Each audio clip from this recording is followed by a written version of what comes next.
Episode 359. The Sneak Attack. Alex, the sniper asked, recognizing him from the information he had memorized. Still, even with what he knew, he hadn't expected Alex to be so strong or fast. Only a few minutes ago, he had seen Alex in the building across the street. So how could he have gotten here so quickly? You know me? Alex asked, frowning at him. Then he shook the rope, reminding the sniper of how precarious his position was.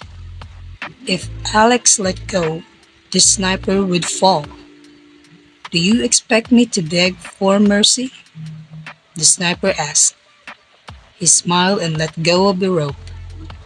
Alex had expected that and was already throwing another rope, lassoing the man and stopping his descent.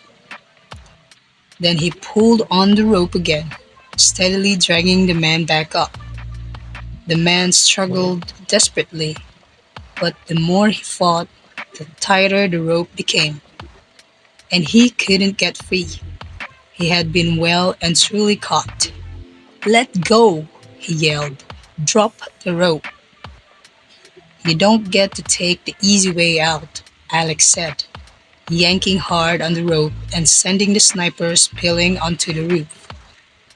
He wrapped the rope around the sniper, tying him securely. The man coughed, glaring at Alex. What's going on? Alex asked, staring at him. You don't look smart enough to have planned this by yourself. So who are you working for? The sniper threw back his head and laughed. He wasn't even intelligent enough to be afraid. You've already lost, the sniper said, smirking. Alex blinked, and then he realized what the man meant. He put his knee on the sniper's chest, pinning him in place. What do you mean? He demanded. Is there another sniper? Did they send more than one of you? Very clever, but too late, the sniper taunted him, his face twisted into a sneer. How many others? Alex asked. Where are they? He would do whatever it took to get a confession from this man. I couldn't tell you even if I wanted to, the man said. I'm just a sniper and I don't know anything else. I just wanted you to know it's not over. And if you manage to avoid all the attacks, what about your relatives? You will watch them all die before you join them. He smiled, seemingly unconcerned about his fate. Alex didn't bother arguing. Instead, he stepped forward, checking the rope was still tight. The sniper was going nowhere. How can I get him to talk? Alex wondered. He was still thinking it over when a huge explosion came from across the street. Alex whipped around to stare at the Clifton building, a sense of dread welling up inside him. The sniper laughed. I told you that you'd lost, he said. Killing me won't bring anyone back.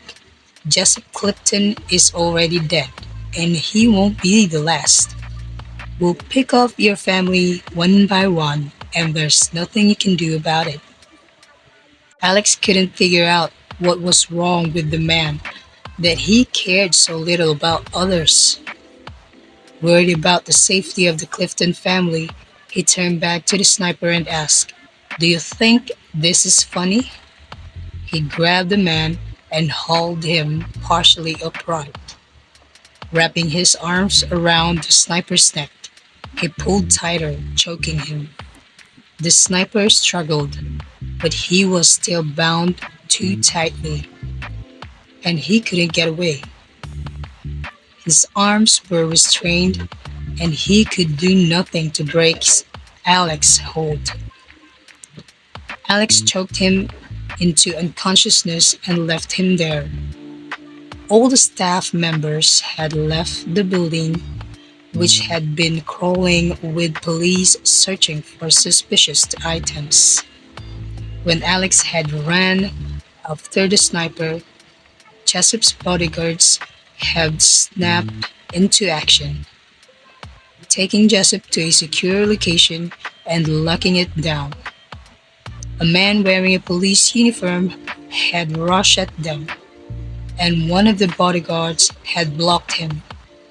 But a bomb had exploded nearby, killing two bodyguards. Luckily, Alex had given instructions in advance, and they had managed to deal with the situation. Jessup, Rufus, and Debbie were all feeling anxious. It was determined that the bomber had sneaked in, pretending to be with the police. The explosion had killed him and collapsed a large part of the floor. Debris was scattered everywhere. Alex burst into the room and asked, "Is everyone okay?" He was relieved to see they were unharmed. But Debbie was very pale, and she was clearly still afraid. People began to speculate about who could have been behind such an attack. It had clearly been planned, and it was fortunate that the outcome hadn't been worse. Various groups were suggested as the perpetrators, such as the Stedman family of the Blood Brothers game, but everyone wanted to hear Alex's opinion. Alex thought for a moment, and then he said, "This is about me. They're too afraid of coming after me directly, so they're attacking my relatives instead. You should have stayed away from me." He told them about the sniper. "I'm not sure who's behind this," he said. "We'll have to wait and see. And most likely, the Stedman family are the Blood Brothers. After all, they're the ones who have lost the most." Jessup was furious. "Art has gone crazy," he said. "He's angry with the Clifton family, and now he's determined to kill us all to get his revenge. We must deal with him once and for all." When Debbie had returned to Baltimore, the Stedmans had publicly revealed her status as a Clifton, and Jessup would never forgive or forget that. "Well, now that things have come down a little," he said, "Alex and I will go to the office to get a few things." Jessup kept important papers in his office, and now that the building was unsafe, he wanted to collect them. He would work somewhere else in the future. "Okay," Alex said, escorting Jessup to the stairway, knowing that the elevators wouldn't be safe to use. As they approached, he spotted Chelsea Wood next to the door to the stairs. Chelsea was in full uniform, accompanied by several other officers.